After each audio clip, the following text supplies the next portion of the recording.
Guarantee ಯೋಜನೆಗಳು ಅವೈಜ್ಞಾನಿಕ ಮತ್ತು ಬಡತನವನ್ನು ನಿರ್ಮೂಲನೆ ಮಾಡುವ ಯೋಜನೆ ಅಲ್ಲ, ಅದನ್ನು ರೂಪಿಸಿರುವ ರೀತಿ. ನ್ಯಾಷನಲ್ ಸ್ಪೀಕರ್, ಇದೆಲ್ಲದರ ಬಗ್ಗೆ ನನಗೆ ಅರಿವಿದೆ ಸರ್ ಅಂತ ಹೇಳಿದ್ರೆ ಕೇಳಿಸ್ಕೊಳ್ಳೋಕೆ ರೆಡಿ ಇರಲಿಲ್ಲ. ವಾದ ಏನಿತ್ತು? ಬಂದಂಗೆ ಮೀಸೆ ಎಗರಿಸ್ಕೊಂಡು ವಾದ ಮಾಡ್ತಿದ್ರು ಎಲ್ಲ. ಏನು ಅಬ್ಬಬ್ಬಬ್ಬ ಎದೆ ಉಪ್ಸಿದ್ ನೋಡ್ಬೇಕಾಗಿತ್ತು ಒಬ್ಬೊಬ್ರು. ಈಗಲೂ ಹೇಳ್ತೀನಿ, ಈಗ ಬಸವಳಿದು ಹೋಗಿದೆ, ಹೋಗಿಲ್ಲವಾ ಬೇಡ, ಹಾಗೇ ಇರಿ. ನಾನು ಎಷ್ಟು ದಿನದಿಂದ ಇದನ್ನ ಹೇಳಿ ಹೇಳಿ ಸಾಕಾಗಿದೆ. ನೋಡ್ಲ ಹುಡ್ರ ಗಂಡ್ಮಕ್ಳ ನೀವು ಕೆಟ್ಟ ಕಮೆಂಟ್ ಮಾಡದ ಲೆಕ್ಕಾಚಾರ ಈಗಲೇ ಇದೆ.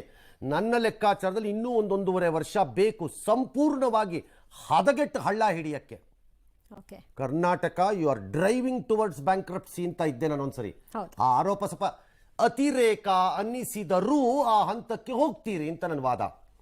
ಕಳೆದ 8 ತಿಂಗಳಲ್ಲಿ ಗ್ಯಾರಂಟಿಗಳಿಗೆಂದು ರಾಜ್ಯ ಸರ್ಕಾರ 40,000 ಕೋಟಿ ಖರ್ಚು ಮಾಡಿದೆ. ಮಾಡಬೇಕು, ನುಡಿದಂತೆ ನಡೆದಿದ್ದೇವೆ, ನಡಿಬೇಕು, ಕೊಡ್ಲೇಬೇಕು. ಹಾಕಿದ್ರಿ ಊರಲ್ಲೆಲ್ಲ ಅಂಟಿಸಿದ್ರಿ, ನುಡಿದಂತೆ ನಡೆದಿದ್ದೇವೆ, ಈಗ ನಡೀರಿ ನುಡಿದಂತೆ.